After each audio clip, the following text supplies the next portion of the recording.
এক ত্রিপুরা শ্রেষ্ঠ ত্রিপুরা।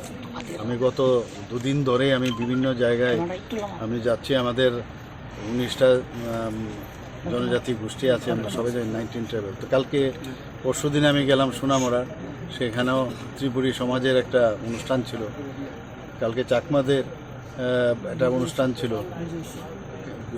বিহু হিসাবে ওরা সেটাকে আখ্যায়িত করেন।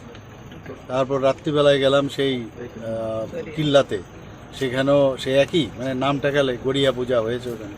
কিন্তু আসল কথা হচ্ছে ওনাদের যা দেখলাম আমি সত্যিই আশ্চর্য হই যে আমাদের এত কৃষ্টি সংস্কৃতি আমাদের ত্রিপুরাতেই আছে, যে না গেলে বোঝা যেত না। তো যাওয়ার পরে এতটুকু বুঝেছি যে সব যে আমার বাঙালিদের মধ্যে একই জিনিস, যে খালি নামের পরিবর্তন, বিভিন্ন জায়গায় বিভিন্ন নাম ওনারা রেখেছেন, কিন্তু মেইন উদ্দেশ্য হচ্ছে যে পুরাতন যে বছর তাকে বিদায় জানানো এবং যে আসছে বছর তাকে স্বাগত জানানো। তো আমি আমাদের সবাইকে যে আমাদের আসছে বছর পয়লা বৈশাখ হিসাবে আমি সমস্ত ত্রিপুরাবাসীকে আমি হার্দিক অভিনন্দন শুভেচ্ছা জানাচ্ছি, এবং এক ত্রিপুরা শ্রেষ্ঠ ত্রিপুরা, এক ভারত শ্রেষ্ঠ ভারত বানানোর যে আমরা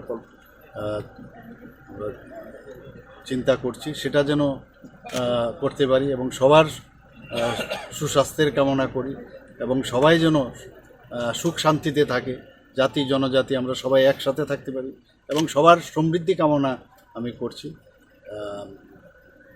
এবং আগামী দিন কোনো রকম কোনো সমস্যা হলে আমরা আলোচনার মাধ্যমে সে সমস্যার সমাধান করব, এবং আমাদের সরকার সেইভাবে প্রচেষ্টা চালাচ্ছে যে যাদের যার সমস্যাই থাকুক, যে ধরনের সমস্যা থাকুক, তার যেন সমাধান আমরা সমাধান করতে